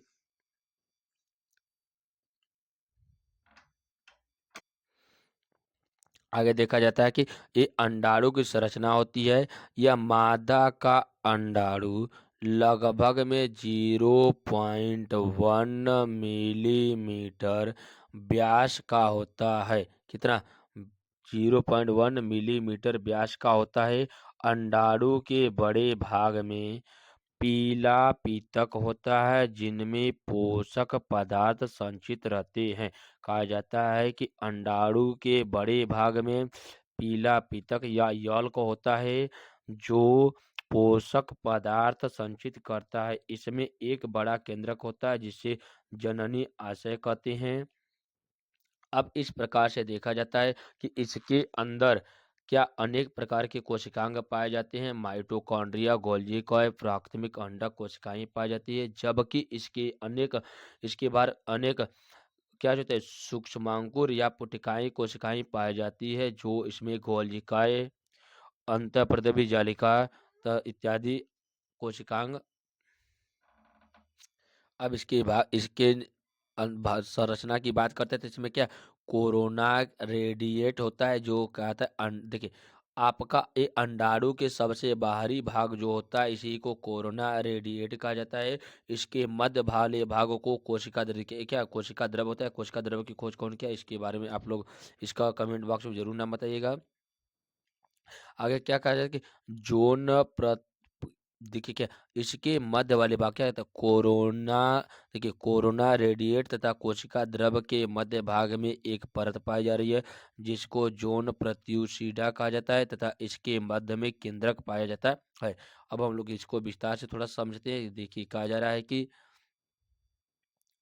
कि मानव के गोलाकार अचल अंडाणु का व्यास लगभग में 0.01 mm होता है, लेकिन कहा जा रहा है कि अंडाणु के मध्य में एक केंद्रक पाया जाता है। अंडाणु के चारों ओर एक परत पाई जाती है, जिसे जोन पेल्यूसिडा कहते हैं। नेक्स्ट क्या है, बाहर की ओर एक और परत होती है, जिसे कोरोना रेडिएटा कहा जाता है। इस प्रकार से अंडाणु जनन तथा शुक्र जनन के बारे में हम लोग स्पष्ट रूप से पढ़ चुके। अब हम लोग चलते हैं आर्तव चक्र या तो कहेंगे रजो धर्म। अब देखा जाएगा क्या आर्तव चक्र या रजो धर्म क्या होता है, इसके बारे में हम लोग डिटेल्स में पढ़ते। देखिए क्या है कि जो आर्तव चक्र होता है या रजो धर्म होता है, ये मादा में रजो धर्म यौनारंभ प्रारंभ होने पर प्रारंभ होता है। यह लगभग में 12 से 13 वर्ष की आयु काल में प्रारंभ होता है तथा लगभग में 45 से क्या था लगभग में क्या 50 से 55 साल तक ये क्या होता है धीरे धीरे ये समाप्त होता है हो जाता है। अगला क्या है, नेक्स्ट क्या है कि निषेचन न होने की दशा में गर्भाशय के दीवार तथा अंडाशय में चक्रीय परिवर्तन होता है। इस चक्र को मासिक चक्र कहते हैं। यह लगभग में 28 दिन का होता है। अब कहा जा रहा है कि इसमें आप लोग अब कमेंट बॉक्स में जरूर बताइएगा, अगर एक देखिए क्या 28 दिन पर होता है तो लगभग में एक वर्ष में कितना, लगभग में आपका आ जाएगा 12 से 13। तो आप बताइए कि एक वर्ष की मतलब क्या होता है कि एक निश्चित आयु में कितना, लगभग में 50 से 55 की अवस्था में आपका कितना, कहा जाता है कि एक मादा के शरीर में कितने अंडाणु का निर्माण हो सकता है, या कहा जा सकता है कि कितनी बार उनमें आर्तव चक्र की संभावनाएं हो सकती है। अगर एक वर्ष में 12 से 13 बार, तो 55 साल की अवस्था तक कितनी बार हो सकते हैं, इसको आप लोग कमेंट बॉक्स में जरूर बताइएगा। अगला पॉइंट कह रहा है कि 28 दिन का होता है। इसके बाद रुधिर का स्राव शुरू हो जाता है। इसी रुधिर के साथ अनिषेचित देखिए, अनिषेचित नष्ट हो चुका अंड भी योनि मार्ग से बाहर आता है। इसे मासिक धर्म कहते हैं। रुधिर स्राव का लगभग 4 से 5 दिन तक होता रहता है। अब कहा जा रहा है कि इसमें अनिषेचित अंड जो होता है, ये अंड योनि मार्ग से बाहर आता है। इसे ही मासिक धर्म कहते हैं। रुधिर स्राव लगभग में आपका 3 से 4 दिन या 4 से 5 दिन तक होता है। अब कहा जा रहा है कि इससे 3 से 4 दिन, या तो कहा जाता है कि 2 से मैक्सिमम ये क्या था, 2 से 5 दिन तक होता है। इससे अधिक होता है तो भी, पर इससे कम होता है तो भी, पर जिस भी मादा को होता है इसे प्रॉब्लम होती है तो ये अपने डॉक्टर की सलाह जरूर ले, नहीं तो आने वाले समय में इसका बहुत बड़ा नुकसान या बहुत बड़ा समस्याएं हो सकती है। अब क्या होता है कि अगला पॉइंट, कि किसी बालिका के जीवन काल में प्रथम बार रजोधर्म होने की घटना को रजोदर्शन कहा जाता है। कहा जाता है कि जब किसी बालिका के जीवन में प्रथम बार रजोधर्म बनना शुरू होते या ऐसी घटना होती है तो उसे रजोदर्शन कहा जाता है।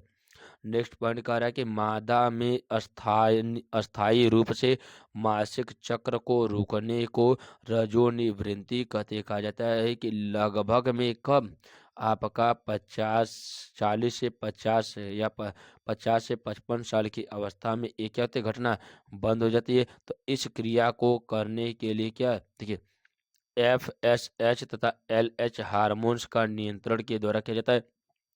ये जो FSH तथा LH हार्मोन्स होता है, ये पीयूष ग्रंथि के द्वारा स्रावित पीयूष ग्रंथि के द्वारा स्रावित होने वाला हार्मोन्स होता है।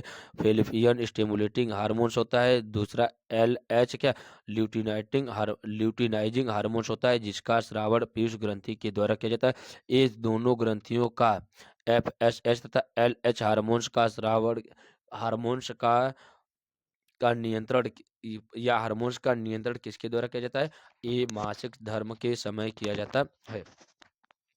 अब कहा जाता है कि निषेचन का महत्व, आगे देखा जा रहा है कि निषेचन का महत्व क्या होता है।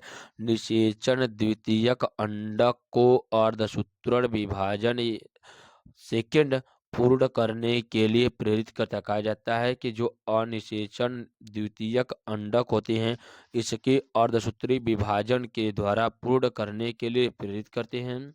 दूसरा कहा जा रहा है कि निषेचन द्विगुणित क्या, निषेचन द्विगुणित अवस्था मनुष्य में लगभग में कितना होना चाहिए, 2n। बोले तो संख्या में अगर देखा जाता है तो 46 होती है, लेकिन जोड़ी में कितना थे, 23 होती है, कि पुनर्स्थापन करता है। नेक्स्ट कहा जा रहा है कि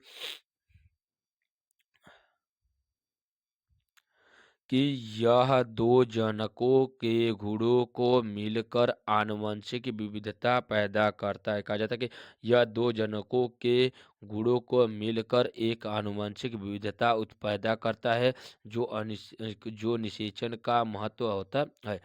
अगला क्या आ जा रहा है कि प्राथमिक विदलन या अंतरोपण हम लोग इसको विस्तार से समझते हैं।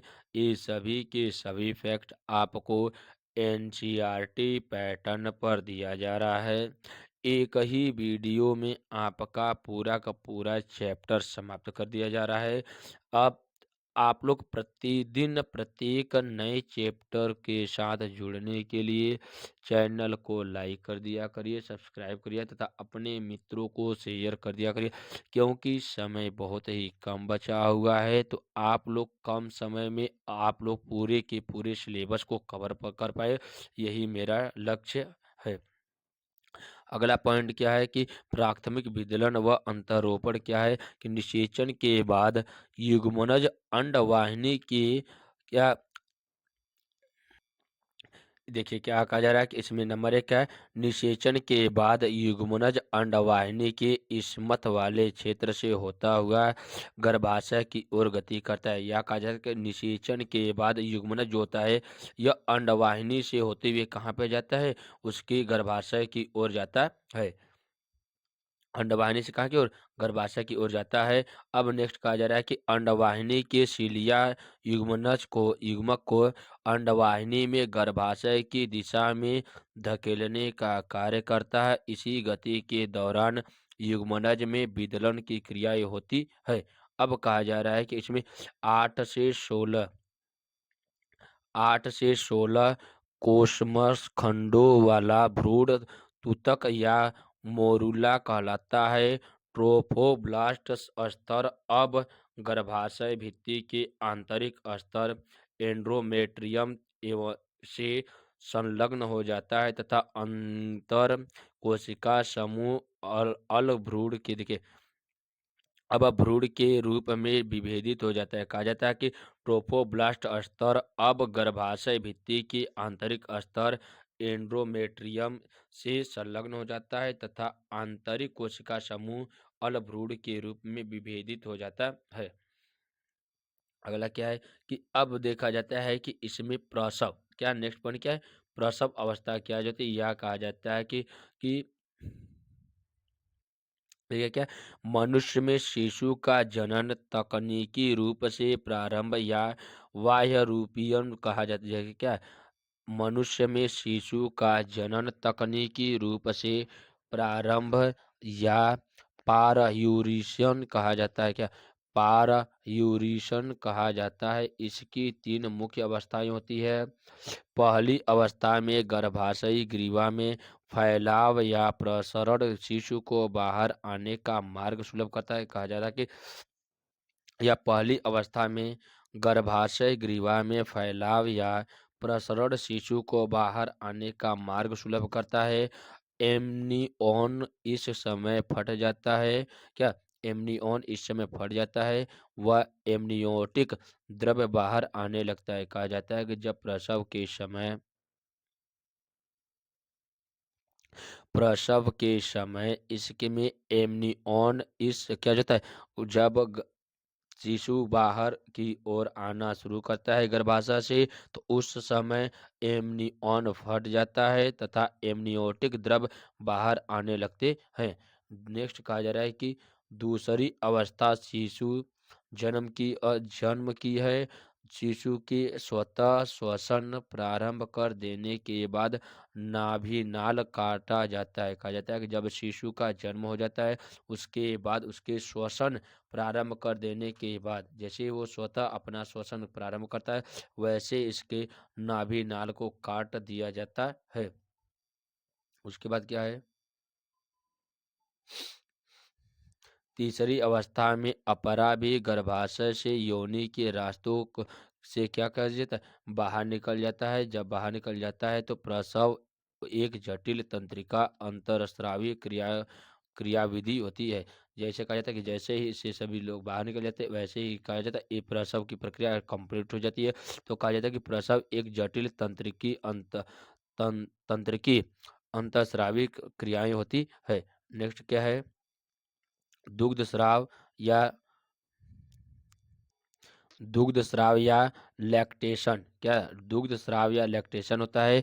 यह सहगर्भता के समय स्त्री की स्तन ग्रंथियों में अनेक बदलाव होते हैं तथा रक्त ग्रंथियों से होते हुए भिन्न के कारण क्या था, ग्रंथियों में हुए भिन्नता के कारण यह सगर्भता की समाप्ति के आने पर दुग्ध स्रावण प्रारंभ कर देते हैं। दुग्ध स्रावण करने के लिए कौन सी ग्रंथि इंपॉर्टेंट होती है, तो कहा जाता है ये मैमेरी ग्लैंड होती है।